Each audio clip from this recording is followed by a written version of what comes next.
Committee Room 29, Sound.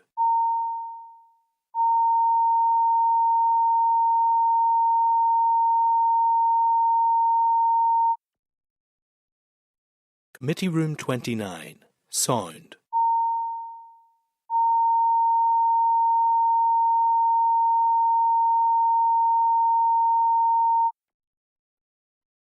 Committee Room 29, Sound.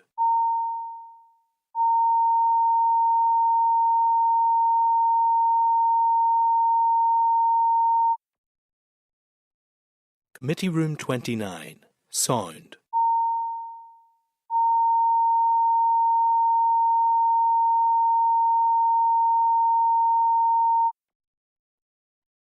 Committee Room 29, Sound.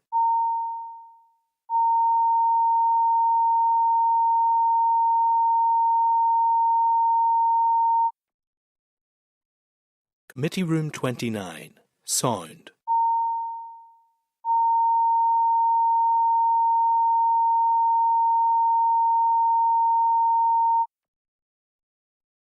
Committee Room 29, Sound.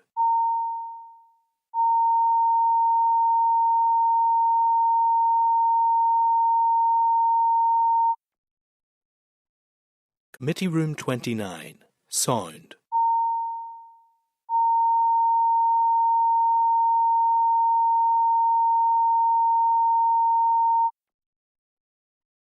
Committee Room 29, Sound.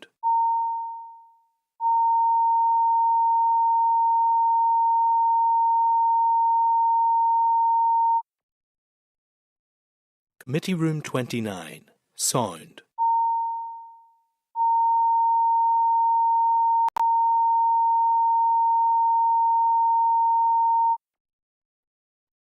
Committee Room 29, Sound.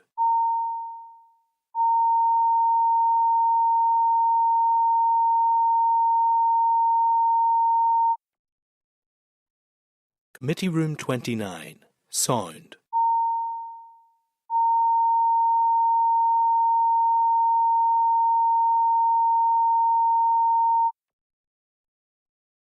Committee Room 29, Sound.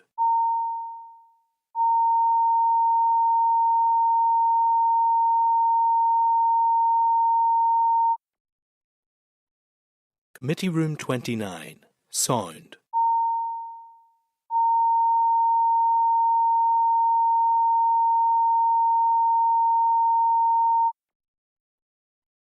Committee Room 29, Sound.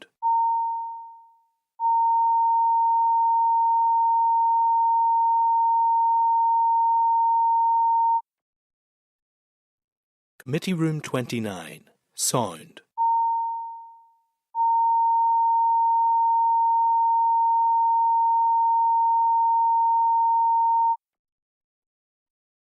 Committee Room 29, Sound.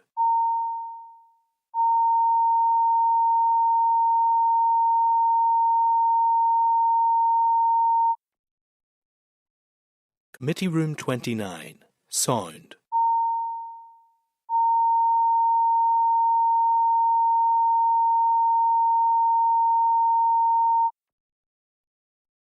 Committee Room 29, Sound.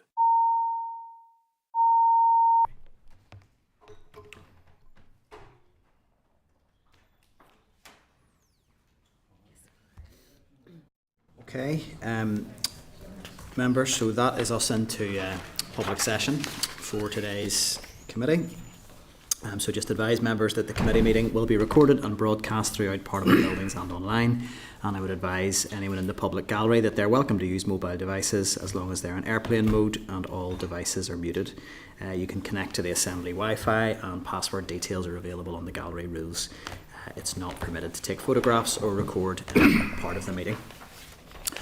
So you're all very welcome here today, and we will start with item 1 on the agenda, which is apologies. And we have a few apologies this week. So I have apologies from Cheryl Brownlee, Danny Baker, and I think perhaps a member, Robbie, you'd said you may have to dip out a little early today. Any other apologies anyone's aware of? Nope, that's grand. So that moves us on to item 2, which is the chairperson's business. And for this week, that there's none, so I'm happy we move on to item 3, declarations of interests. Is there anything on the agenda today that anyone needs to declare an interest in relation to? Nope. And that's fine. So that moves us on to item 4, which is the draft minutes, and that's at page 7 of your packs, and that's from our committee meeting of the 15th of May. So I would propose that the minutes are a complete and accurate record of proceedings. Are members agreed? Agreed.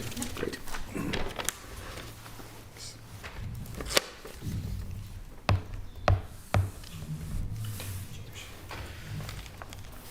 Okay, so that takes us to item 5, and that's matters arising. I don't have any, unless there's any that any members want to raise at this stage. Any matters arising from anyone else? Nope, that is fine. So that moves us on to item 6, and that is a discussion around the committee inquiry into relationship and sexuality education. This is noted as going down in closed session, and I'm suggesting that we do take it in closed session just so that we can just have a full conversation around the precise terms of reference, unless anyone has any objection to that. No, so on that basis, we'll move into closed session to have that discussion around Committee Room 29. Sound.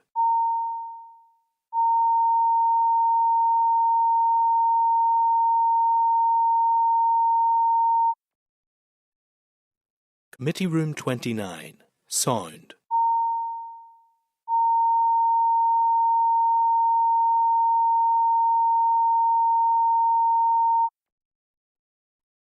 Committee Room 29. Sound.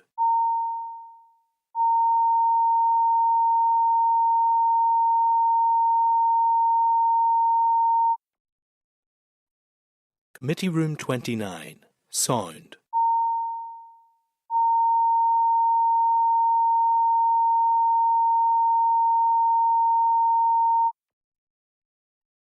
Committee Room 29. Sound.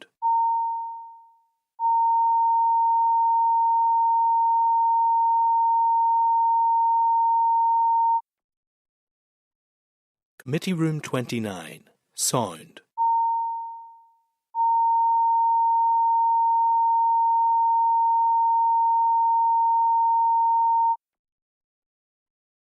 Committee Room 29. Sound.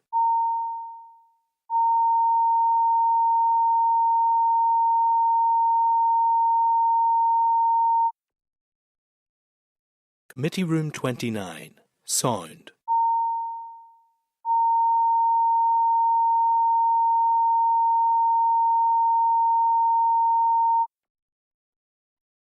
Committee Room 29. Sound.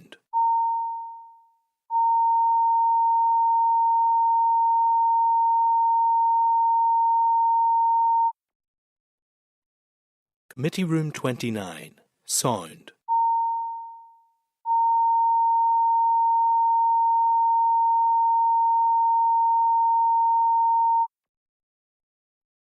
Committee Room 29. Sound.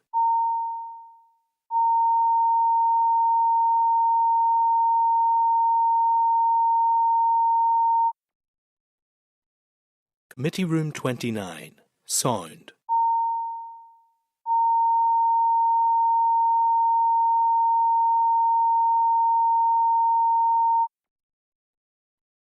Committee Room 29.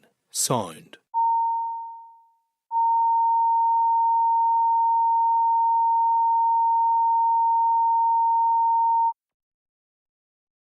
Committee Room 29.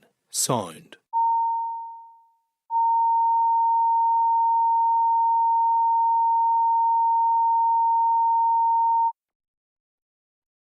Committee Room 29. Sound.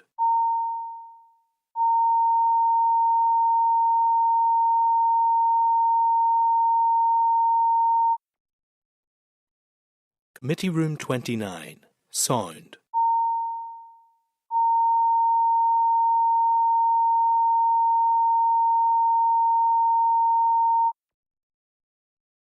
Committee Room 29. Sound.